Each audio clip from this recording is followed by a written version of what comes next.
Well, good evening and a warm welcome to yet another biography event. My name is Kai Bird and I'm the director of the Leon Levy Center for Biography, a wholly unique institution hosted by the Graduate Center of the City University of New York and founded by Shelby White and the Leon Levy Foundation in the year 2007.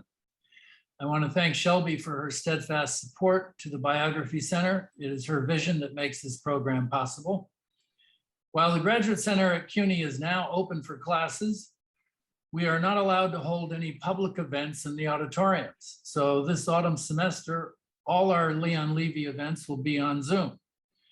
And we're trying to figure out what we're going to be doing in the spring, maybe some kind of hybrid of in-person events with Zoom. And if you all have an opinion about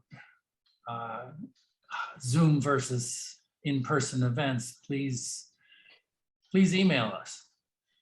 Also note that we have yet another event tomorrow night at 6 p.m.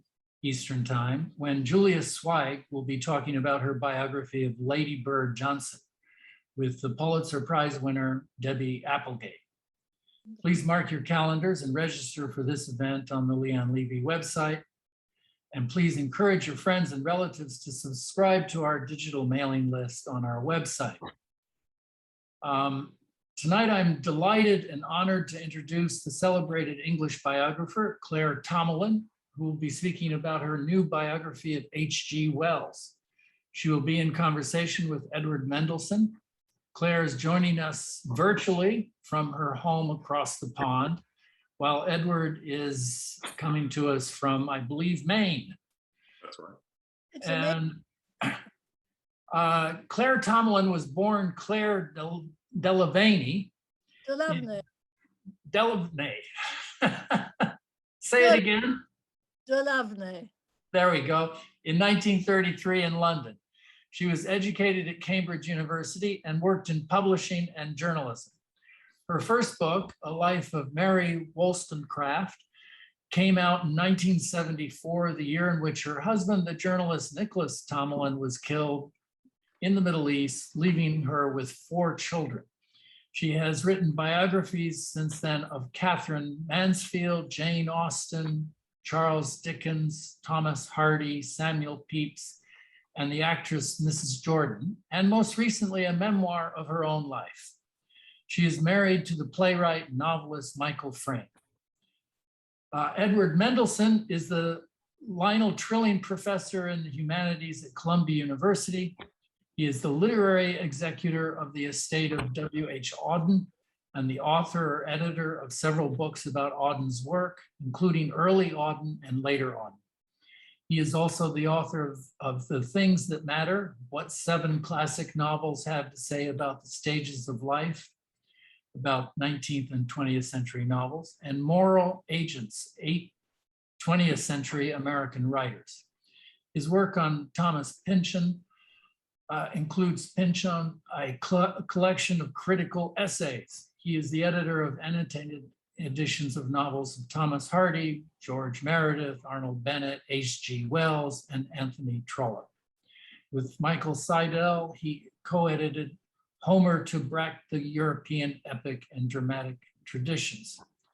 So please look for the young H.G. Wells at bookshops.org, a site that will lead you to your local independent bookstore.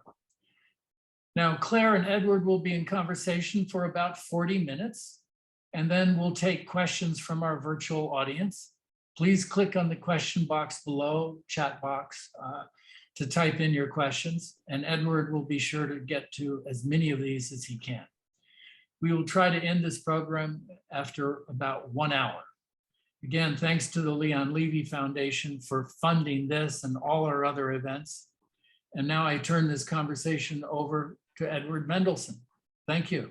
Well, good evening all, and Claire, it is so good to see you again after many years. You have a slightly two-dimensional look that you didn't have the last time we met, but we'll try to get over that. Very briefly, a personal point. I see this panel of people's names and I keep seeing people's old and new friends. So hello, Jean, and hello, Victoria, and hello, many other people here whom I've been in touch with over the years, and I try not to feel self-conscious about the fact that you are here. Claire, I have many things to say about your books, but I'll fight the temptation to do all the talking, which everyone has on Zoom, and say at first, why H.G. Wells? Before I do, by the way, just the introduction gave the idea that I wrote this big pile of books, whereas in fact Claire has written 8 times as many books as I have, and I just wanted to clarify that mistaken impression. Claire, why H.G. Wells? What a good question. I suppose I've always been interested in him, and I think we were traveling on the south coast and saw the house he'd built there, and I just began to think it would be an interesting thing to try and approach his life, see what I could find out, and just spend time with him. That's one of the motives of biographers. You want to spend time with some person you find intriguing and exciting. And certainly both those things apply to H.G. Wells, of course. I'm just going to dive into relatively deep intellectual waters, and in the hope that I don't bang my head on the bottom.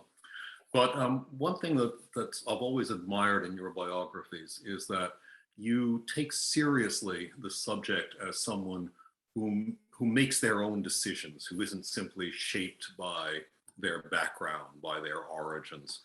And we're in a culture where the temptation is for everyone to think of themselves as a member of a demographic rather than as a choosing person. I'm sort of lobbing the question at you. Do you choose subjects who clearly are determined to be themselves, who are decisive, who are choosing their own lives, as Wells very clearly did in your account? I can't say why I choose subjects. They just start intriguing me. And you're quite right that Wells was certainly someone who made his own decisions, who fought his way. He had to fight his way through life because he was born into poverty and he suffered from bad health and he found it very difficult to get an education. And one of the things I really like about him is how hard he fought, how effectively he fought.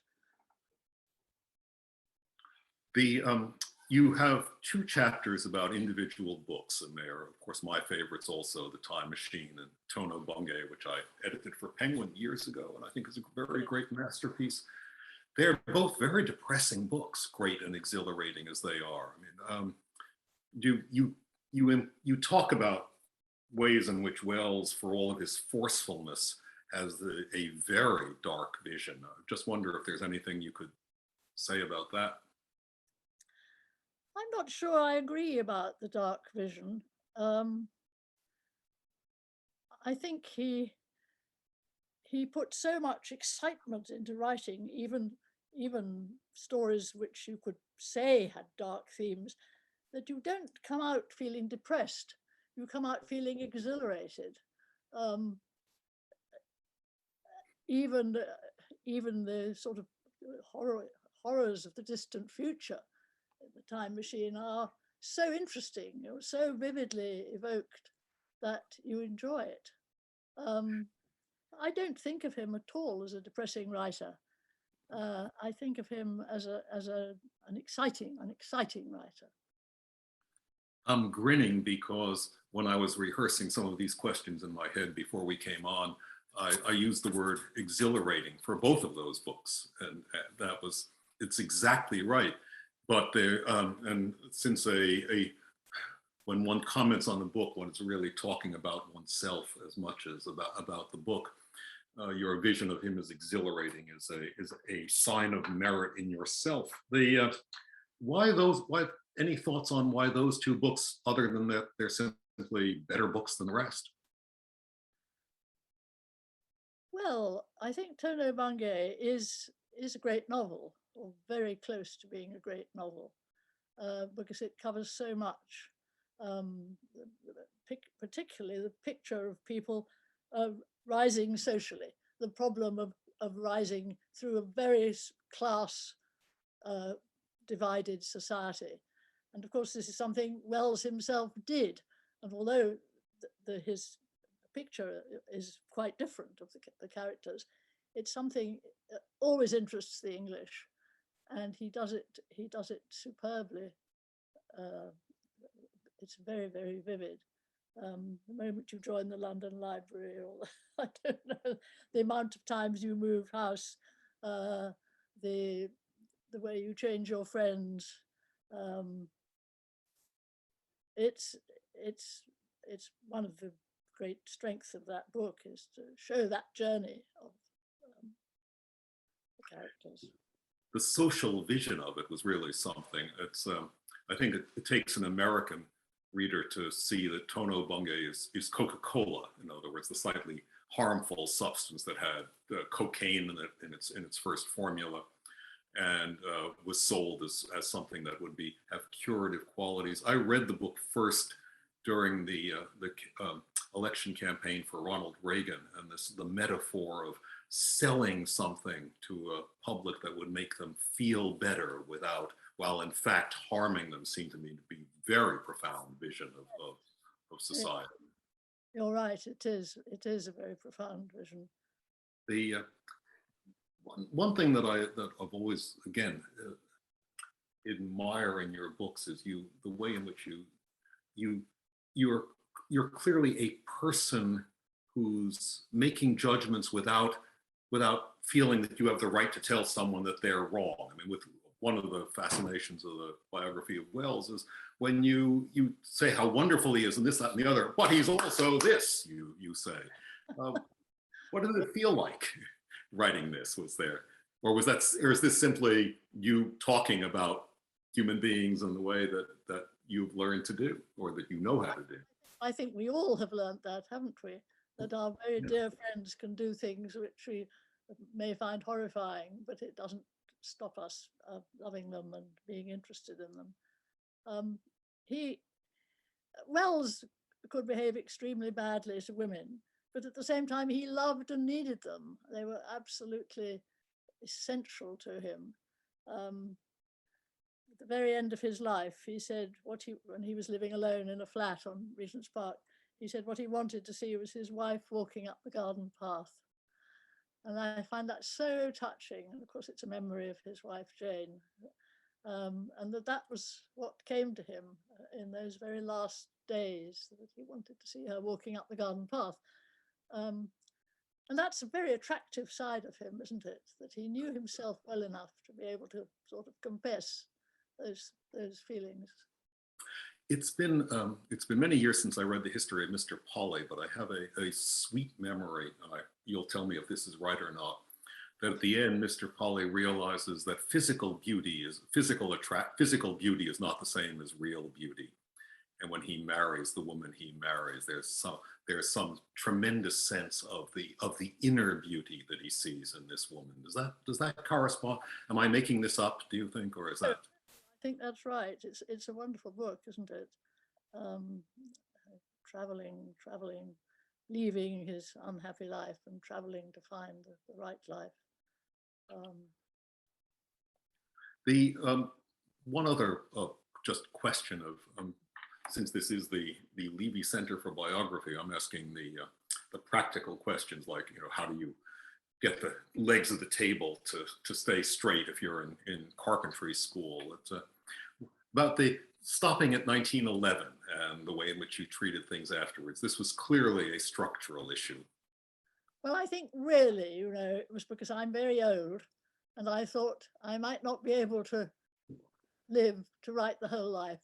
So I thought I'd give myself a treat and allow myself to say, I'm just going to do the young life. And it seemed to me it was quite a reasonable thing to do with Wells, because his life did change very much as his fame grew. And I thought, well, that's what I'm going to do, yes. The Wells you have is beginning to become a public figure. He's in relation to the Fabian Society. He's clearly a figure that the world knows about, but he hasn't yet become the person who goes and visits Stalin and Roosevelt and the rest. And He do you has have, Theodore Roosevelt. sorry? Visit Theodore Roosevelt. No, I forget. Actually, I've got the wrong president, but didn't he see some American president visit that? Or am I getting that entirely wrong? Well, no, I think he did. I'm improvising. He did see Theodore Roosevelt. That's right. You mentioned that. Yes. And some disappointing meeting. What? This may be an impossible question, but what do you have any thoughts about how seriously did Wells take himself when he was writing as a public figure this way? Because there always seems to be some irony in Wells's thinking about himself. As in Tono Bungay, Edward Ponderevo seems to be a kind of ironic self-portrait of Wells selling something to the public. Or am I reading it in a way that one doesn't want to? I think Wells took himself pretty seriously. I think he really believed in England, in the republicanism, and he wanted to turn England into a republic. No king, no nationality, no God, he proclaimed to friends in 1900. And in 1901, he was saying, in 12 years, we'll have a republic in England. I'm going to talk treason. I'm going to preach revolution. And he took all that completely seriously. And although it didn't happen, partly perhaps because he joined the Fabians, who sort of moderated all that revolutionary passion, he did care. He would at the end of his life, he would still like England to have become a republic. And that's another thing I admire in him, as a matter of fact. Very much so.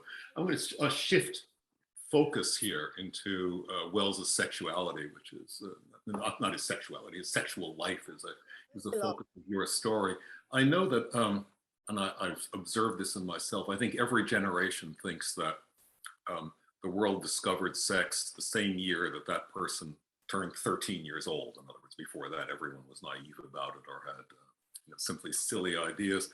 And what do you make of Wells's, just how much was Wells really being scandalous? How much were people really scandalized by his erotic life compared to what the sort of standard vision of early 20th century disapproval would be? I think they were really scandalized when, from his happy marriage, he started an affair with a very young girl, Anne Reeves, the daughter of friends of the family, who went to my college, Newnham, so I can see it all, how she asked him into her room and flung herself into his arms. And Churchill writes to his wife and says he's having an affair with a Girton girl. That was wrong. It wasn't a Girton girl. It was a Newnham girl. Two different. Well, let's get that right. Yes. Yeah. And that was the Fabians were all very shocked by that, understandably. And the affair was. I've got very interesting letters they exchanged, which haven't been published before. And he wrote a wonderful letter to her at one point when they were thinking of fleeing abroad together, throwing up everything. He would leave his wife and his sons.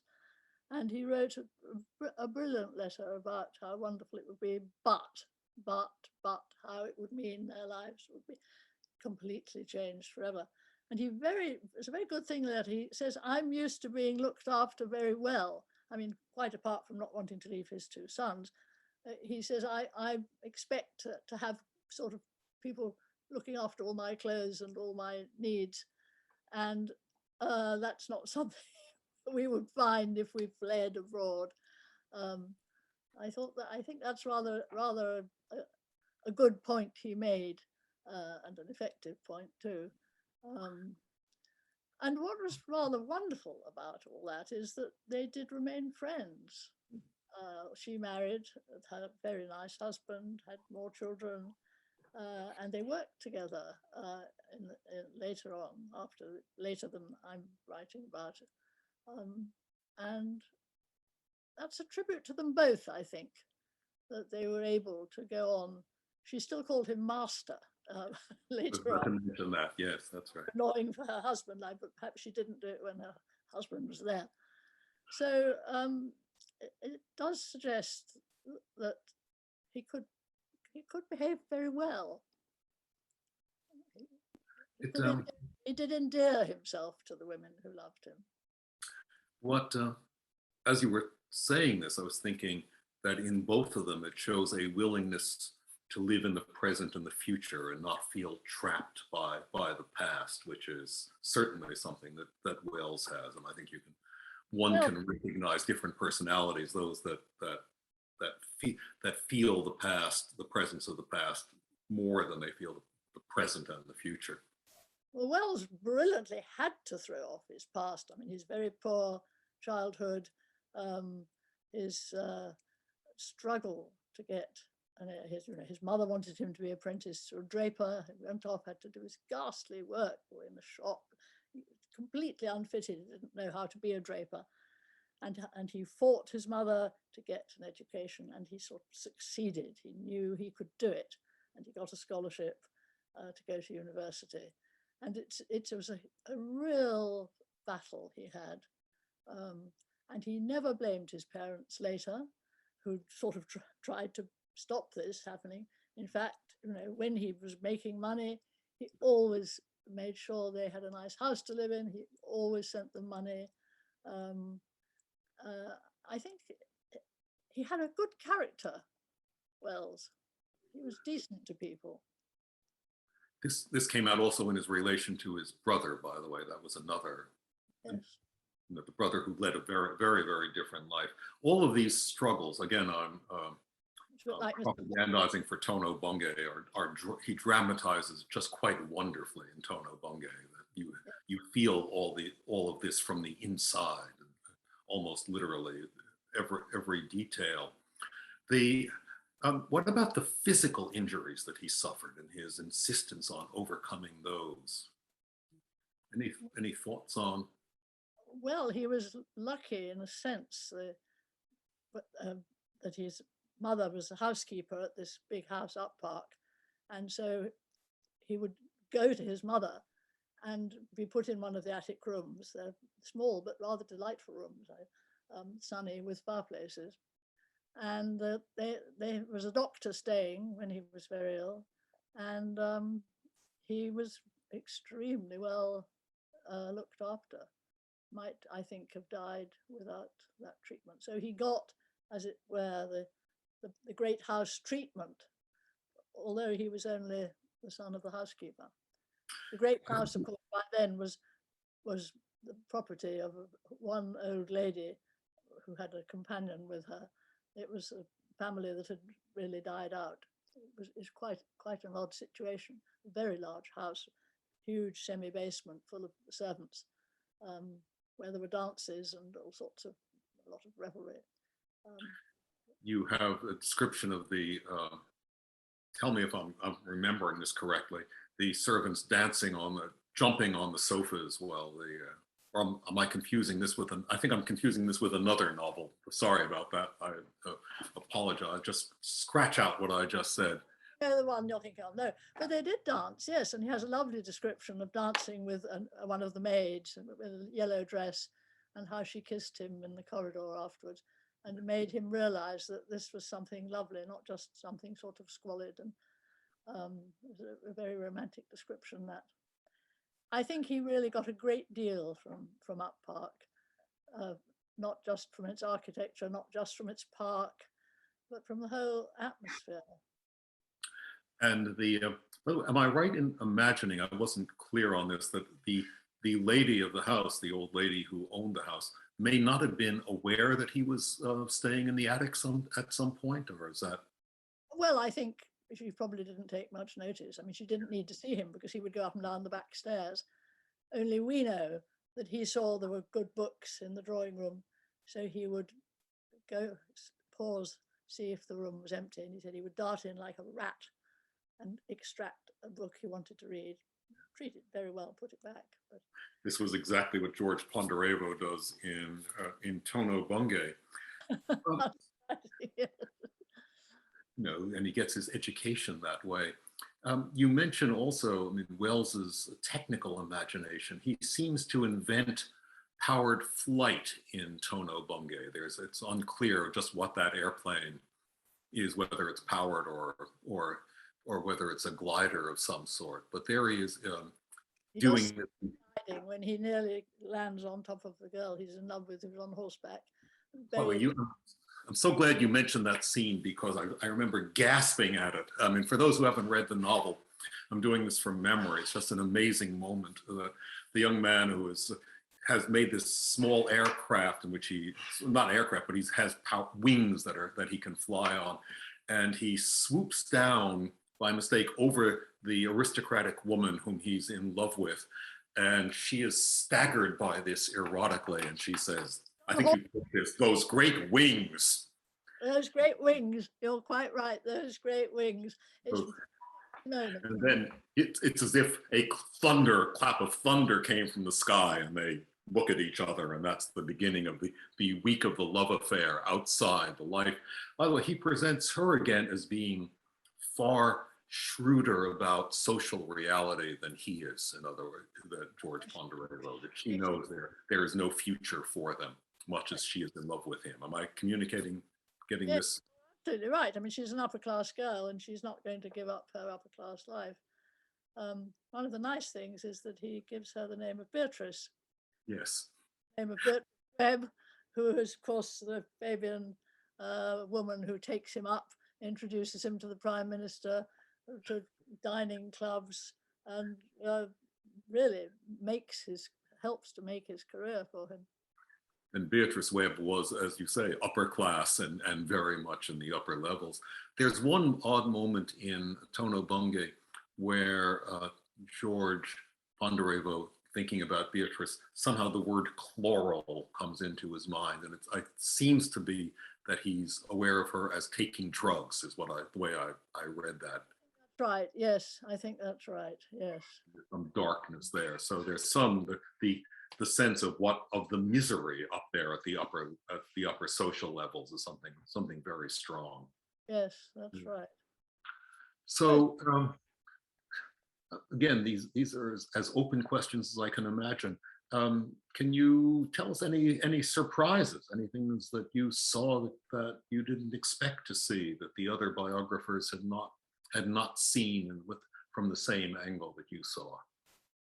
Well, I'm not sure. I was surprised to find that he had, after having been introduced to Balfour, Prime Minister, by Beatrice Webb, he wrote to him, when he was in 1905, when he was an established author, asking for an endowment or possibly an academic post, saying that if he only had more money, he'd be able to write much better, which was a good point to make.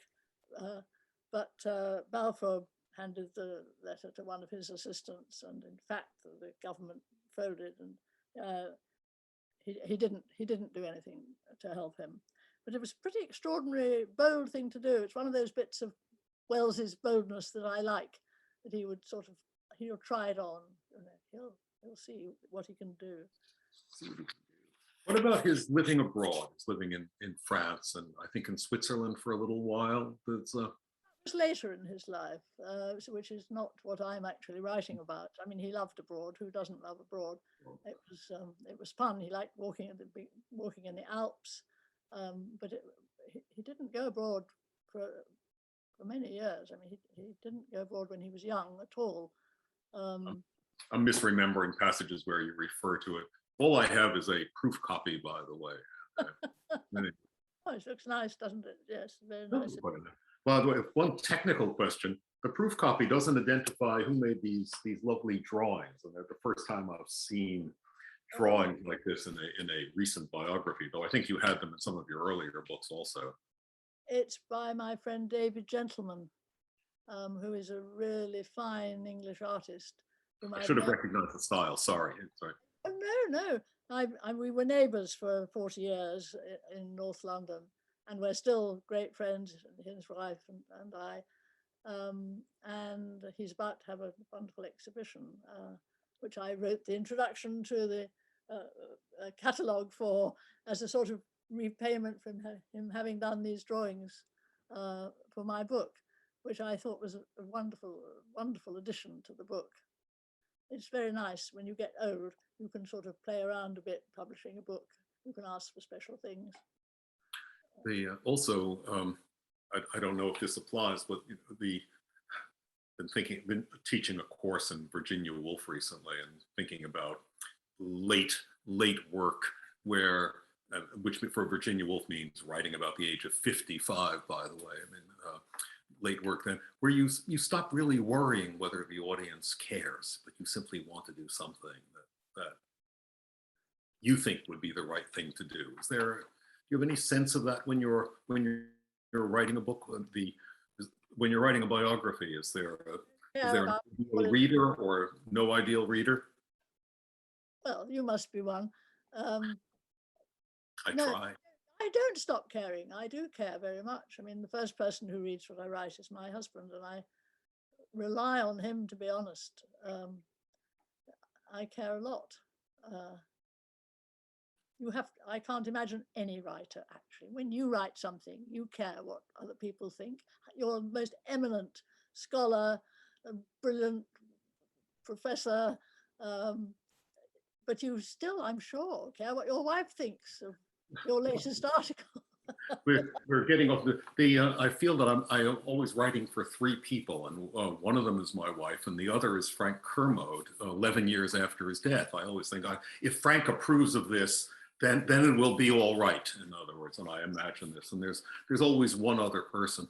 I think the rule is always to write for people more intelligent than you are, with the sense, because you can't get away with things when you're writing for someone more intelligent than you are. Yes. The sense I get in reading all your books is that you really take for granted the intelligence of the reader. They don't have to be talked down to. They have to have things simplified. They don't have to have things softened. What a nice thing to say. Yes, that's very nice of you. Well, at the risk of monopolizing this, I just want to, this is about Claire. Claire's first book that I read I guess I must have been about 27 or 28 years old, was her first book, The Life and Death of Mary Wollstonecraft. And it was startling to me because I've been used to the academic dry style. And here was someone who was clearly a person talking about another person and who saw so much more about reality than the academic methods I had been taught, or the right way to talk about reality could see. I'm not sure I got out of that sentence as smoothly as I went into it, but the general point is right. And this sense of a person writing was always very strong and exhilarating, to use the word you used earlier. I can't tell you how much that means to me. That's really nice of you. I should have said it then, but there. So one of the things I really like about Wells is that he was a Republican and a socialist and all those things. And, in 1900, no God, no king, no nationality.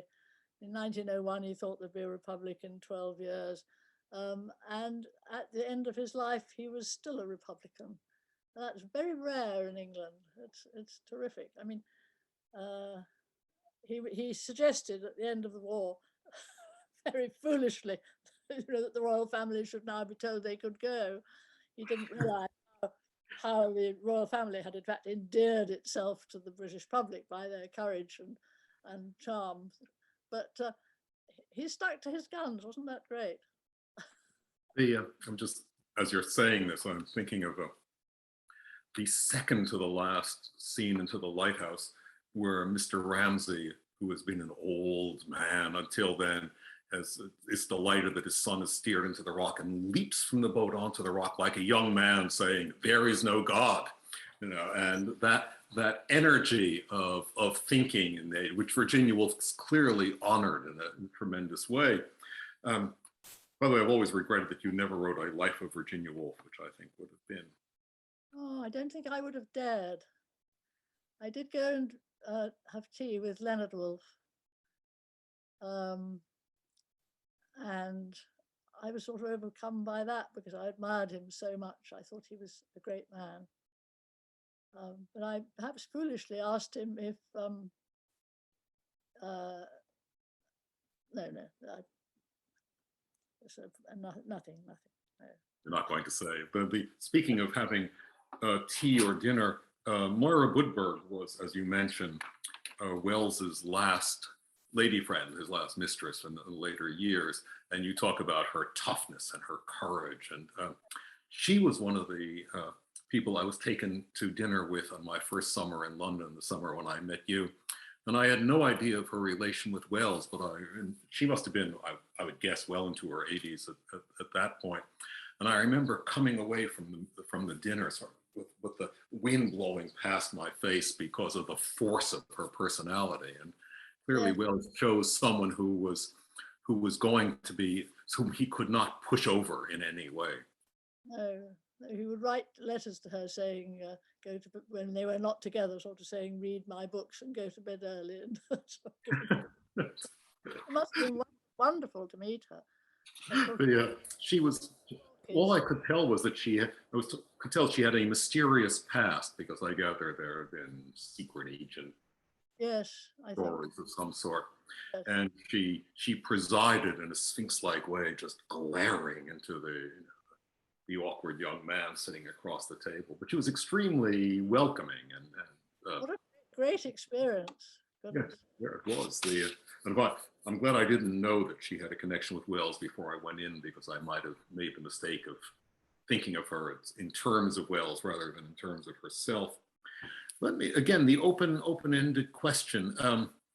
Perhaps this is the question one should not ask of a new author, but after you passed the final proofs, did you snap your fingers and say, what I really meant was so-and-so, and I wish I had said that? And if the answer is no, then I'll just go on to something else and pretend I didn't say it. Well, I'm trying to think.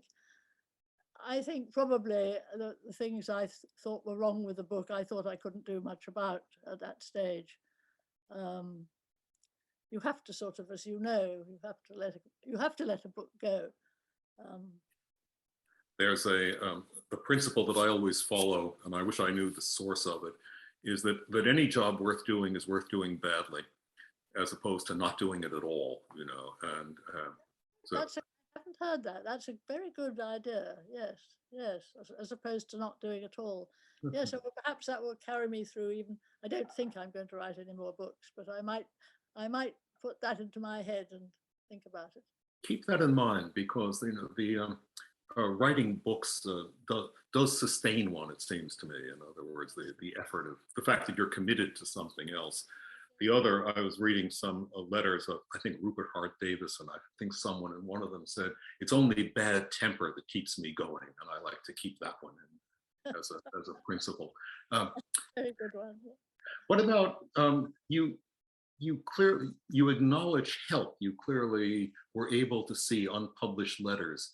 And that means there's always a bit of scholarly skullduggery in the background and diplomacy. And I wonder if you can open the door of the workshop. No, of course I can't. But I don't think there was any skullduggery. I think there are a great many Wells letters, of course, and they've been put in different places.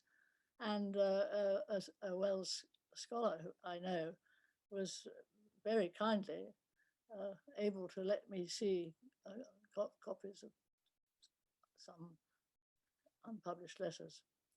You mention him as, you refer to him as the late so-and-so, and I just wonder, will that volume be published someday that you're quoting from, or the? No, it's the person who helped me was not the late so-and-so. He was the friend of the late. And I think they will. I think the letters will come, of course. I think there will be a volume 5 of the letters.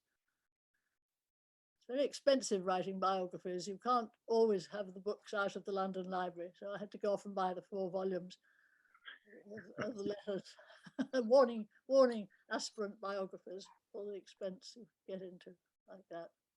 I know this from the experience of working both in Maine when I'm not teaching and in New York, because I have to buy all the books to have here. In other words, it's in the same way. Let me just again open it. Is there anything that if we end this in 17 minutes or so, you'll think, I wish I had said that? And well, goodness.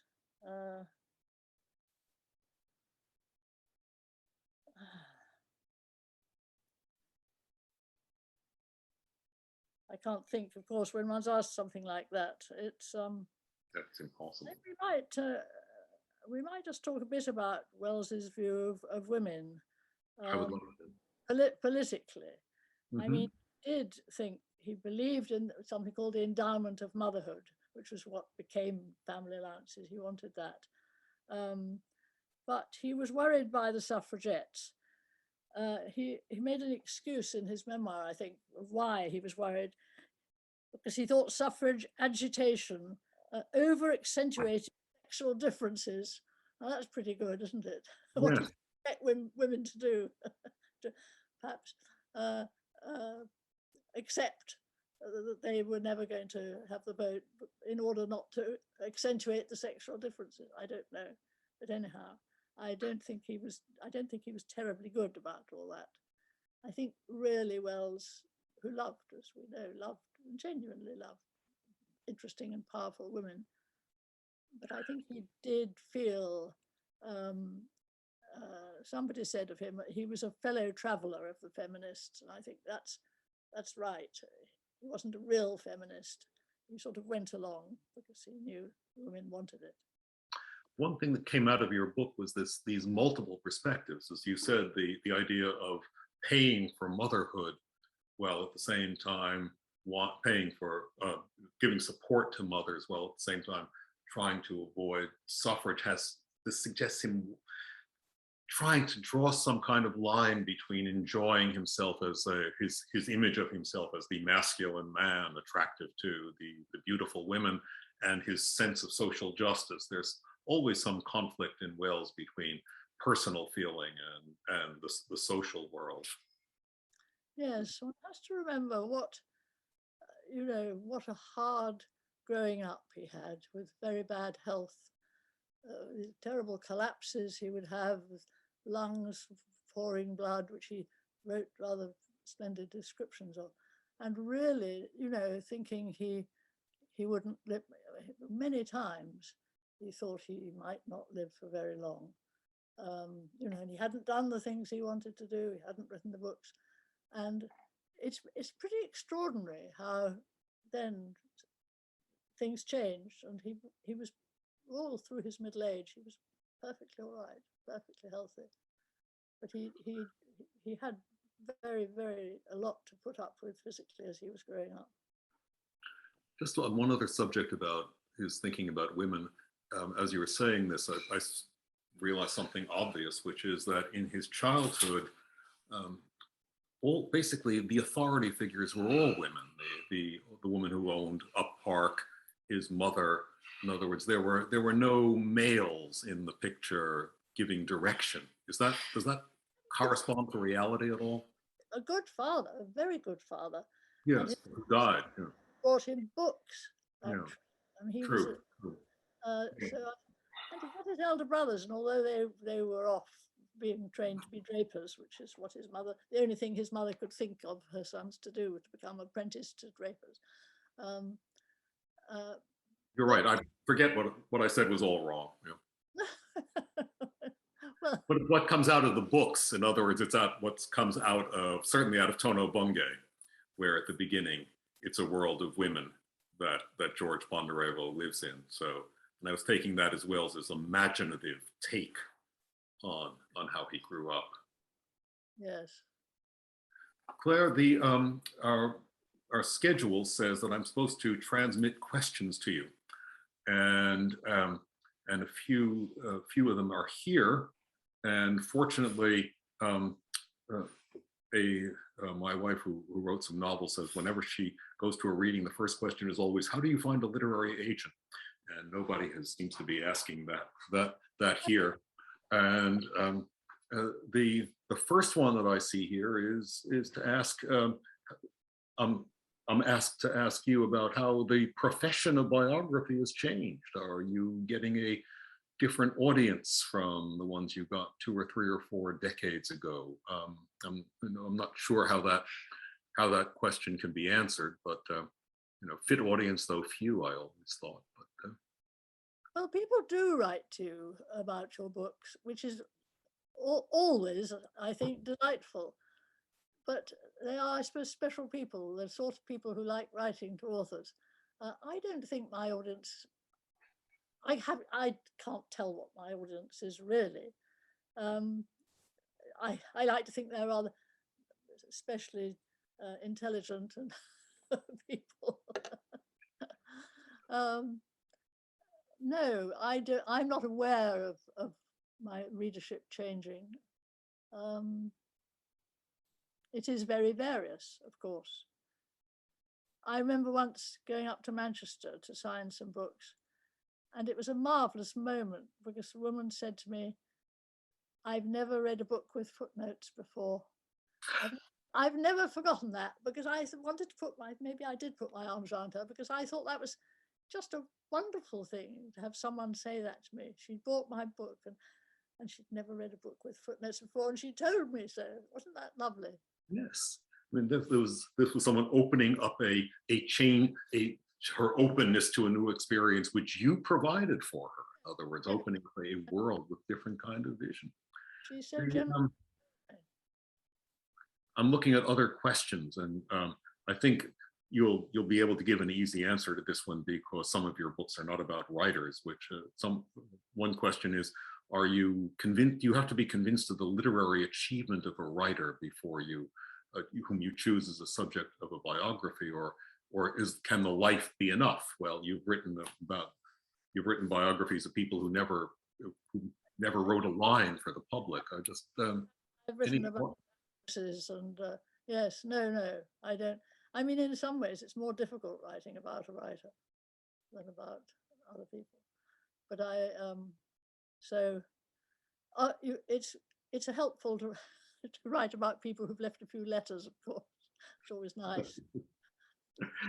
What about, by the way, just as a coming away from this question, did you ever, I know the answer to this, looking through reports of Wells to see past the prejudices of the person who is describing Wells, did you find yourself having the experience of saying, this person says this because they themselves want it to be true rather than it is true? I hope I'm making sense in asking that question. Well, you're asking me to criticize other biographers. No, I meant eyewitnesses, sorry. Eyewitnesses? Yes, who may have written accounts of Wells. Well, I'll take back the question. What came into my mind is a friend of mine who's written a few biographies, and she was writing a biography of someone, an American who was living in Paris. And I visited her once, and she said, "I've just had a tremendous relief. So-and-so died at the age of 97, so I don't have to go and get her mistaken stories." And that's a wonderful biographer story. what a relief she felt.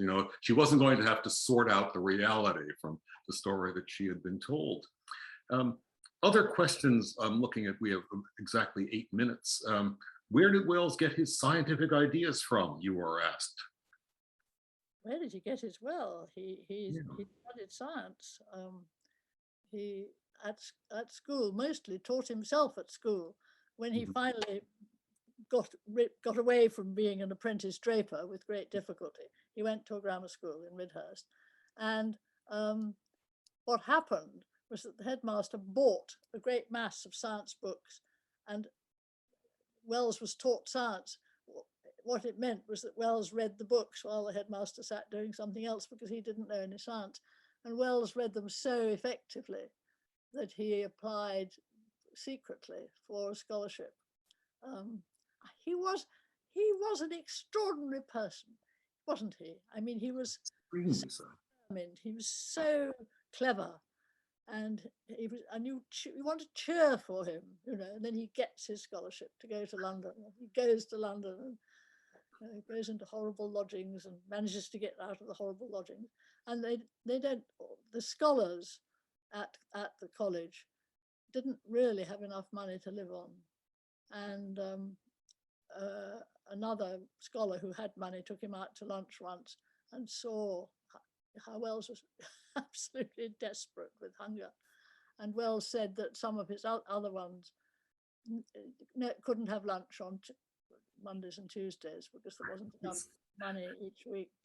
I mean, it's so good that Wells noticed all this and reported all this, because I misreported an earlier question about your sense of the writer. The question was really, and I utterly got this wrong.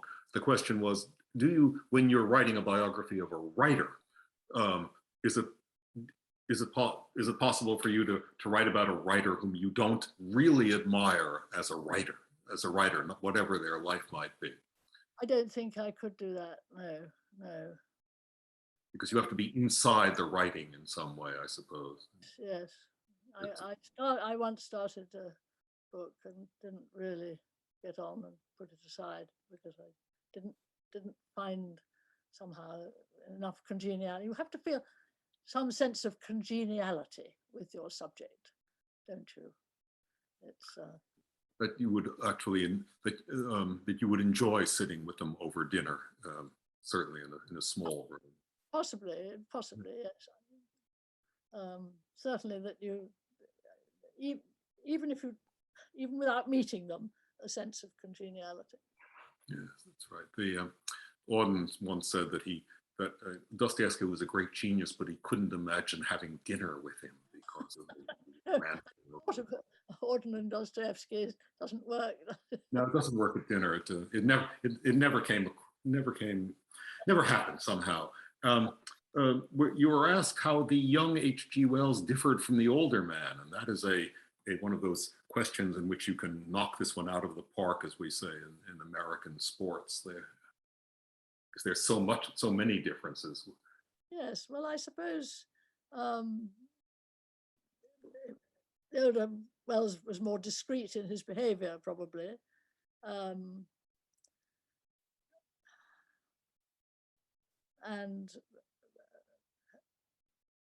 possibly more careful in his love affairs. Mm-hmm.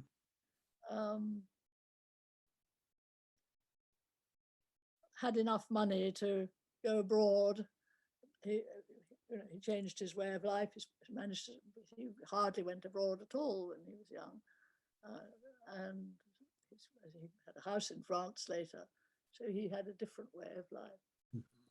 Belonged to a lot of clubs. Well, he began joining clubs even as he grew. It's a great thing Englishmen do, is join clubs. Yes. Yeah.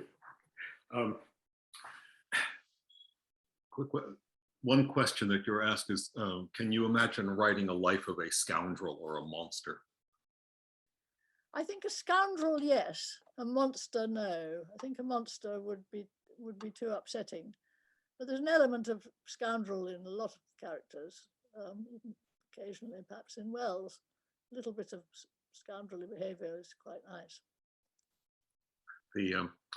Again, I'm just quoting Auden because he's the only thing I know, saying something about how every writer has to confront his inner monster.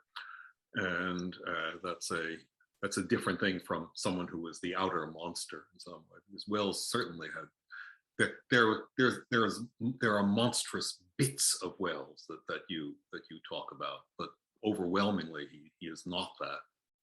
Yes. Like you get a sense of this tremendous generosity of spirit to not only to individual persons, but to the whole culture, to the whole world. Yes, I think he was, Jane, his second wife, his long-term wife, had to accept things which she probably shouldn't have had to accept. And for instance, when the first baby was born, he just disappeared on his bicycle. And men did do that more, but it was terribly upsetting and frightening for her. He probably never realized how much it was. He didn't do anything, but he just absented himself, which is not what, if he'd had a bit more sensitivity and understanding, perhaps he didn't imagine her, and she always expected her to imagine him. I think he did feel that women, although he wanted women to have the vote and things, I think he instinctively felt that men mattered more.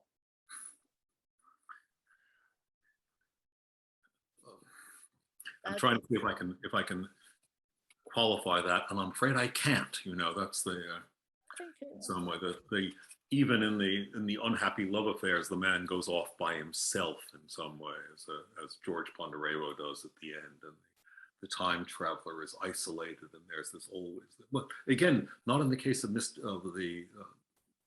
Polly, who is happily married at the end of the book. Yeah. The one question that comes here is,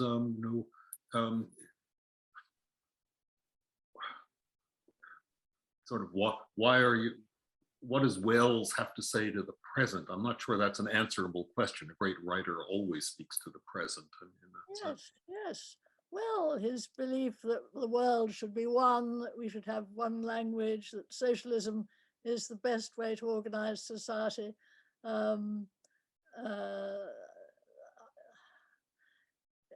It was interesting. He knew that America would never become a socialist country. He said so. He loved America. He really enjoyed going to America. But he said they would never become a socialist country. He's quite right, isn't he? However, I've wandered from what I was saying.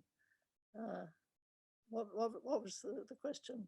About what Wells says to the present moment, in effect. Well, I think he gives an example of someone extremely hardworking. I like that very much. Yes. Yeah. Who also took pleasure seriously, and walking in the Alps, and going to Rome, and making love. These things are important, and he took them seriously, and I like that. Claire, I think that is a wonderful note on which to end at the scheduled moment of 6 p.m. And so I want to offer my thanks to you, to the Leon Levy Center, and to Shelby White, who made this possible, and say a prompt good night to everyone with thanks. Well, I'll join in the thanks, but Edward, I want to say what an immense pleasure it is to talk to you. It really, really means a great deal to me. Thank you. It means a great deal to me, and I hope we'll continue this many years in the future. Good night to all.